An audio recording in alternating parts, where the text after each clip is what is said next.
बढ़ता जा रहा था। और इसी बीच प्रार्थना सभाओं में गांधी जी हिंदू मंदिरों में कुरान की आयतें पढ़ने लगे। हिंदुओं ने इसका विरोध किया, लेकिन मैं गांधी जी से पूछना चाहता था कि अगर कोई हिंदू मस्जिद में गीता पढ़ता तो क्या रिएक्शन होते हैं। गांधी जी के खिलाफ प्रोटेस्ट करने के लिए मैंने और आप्टे ने लगातार आंदोलन किए। गांधी जी के खिलाफ खुलकर निंदा करने के लिए हमने एक जुलूस निकाला। इस बात की खबर जब अगले दिन वीर सावरकर ने पढ़ी तो उन्होंने हमारे काम की सराहना की, लेकिन मुझे निजी तौर पर दोषी ठहराया और कहा कि इस तरह की अराजकता फैलाने का तुम्हें कोई अधिकार नहीं है। ये काम शांतिपूर्ण ढंग से भी हो सकता है। उन्होंने मुझसे कहा कि मैं इस तरह से कांग्रेसियों की सभा समाप्त करने की तुम्हारे कदम को सही नहीं मानता। पर्सनली तुम गांधी जी को पसंद नहीं करते हो, लेकिन इस कारण तुम किसी पार्टी और किसी सभा को भंग नहीं करोगे।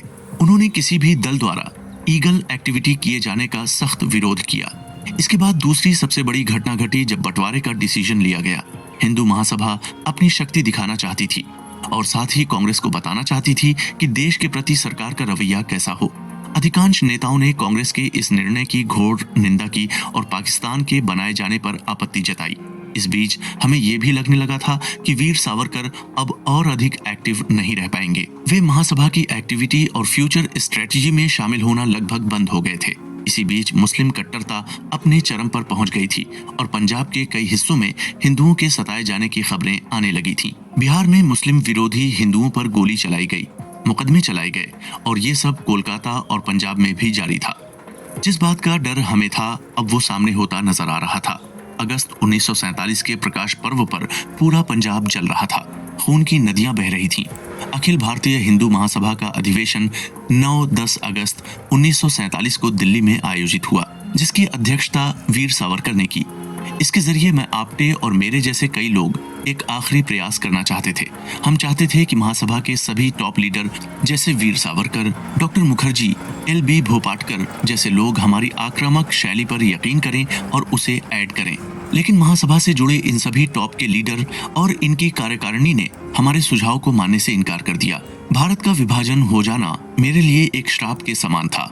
ऐसी स्थिति में चुप बैठना विभाजन का समर्थक होने जैसा या उसे स्वीकार करने जैसा था। 15 अगस्त 1947 को वीर सावरकर से राष्ट्रीय ध्वज के रूप में पहिए वाले झंडे को लहराने की अनुमति मांगी गई। साथ ही गुजारिश की गई कि पहिया वाले तिरंगे झंडे को ध्वज के रूप में मान्यता मिले। लेकिन यहाँ भी गांधी जी ने हिंदुओं के साथ विश्वासघात किया। इसके बाद मैंने, आप्टे ने और युवा संघ के हिंदू साथियों ने मिलकर एक बार फिर सावरकर के खिलाफ सक्रिय आंदोलन करने का मन बनाया और इसे लेकर प्लानिंग शुरू की। इस बीच मैं हिंदू महासभा के पुराने लीडरों के खिलाफ होने लगा। मैंने अपने समाचार पत्र अग्रणी और हिंदू राष्ट्र में मेरी डायरी के नाम से खुले तौर पर युवा पीढ़ी का ही आह्वान किया। मैंने 2 तारीख की प्लानिंग बनाई। पहली थी शांतिपूर्ण तरीके से और दूसरी शक्तिशाली तरीके से विद्रोह के जरिए। मेरा उद्देश्य था गांधी जी के खिलाफ प्रदर्शन के जरिए मैं हिंदुओं को जगा सकूं और उस असंतोष से गांधी जी तक ये मैसेज पहुंचा सकूं कि लोग अब आपकी प्रार्थना सभाओं से नफरत करने लगे हैं। मैंने हैदराबाद में हिंदुओं को बचाने के लिए अभियान चलाया, क्योंकि वहां हिंदुओं पर कट्टर मुसलमानों द्वारा लगातार अत्याचार किया जा रहा था, जो आज है नहीं था। अत्याचार गुप्त और तानाशाही तरीकों से किए जा रहे थे, इसलिए हम इनका खुलासा करने का संकल्प ले चुके थे। मैं इस बात से भी इनकार करता हूं कि वीर सावरकर को इन सभी बातों का पता था। आखिरकार मेरी इन एक्टिविटीज ने मुझे गांधी जी को गोली मारने के लिए प्रेरित किया, लेकिन यहाँ ये दोहराना चाहूंगा कि इसमें आप्टे, बैज और वीर सावरकर की भागीदारी नहीं थी और हमने गांधी जी और नेहरू को खत्म करने की कोई प्लानिंग मिलकर नहीं बनाई थी।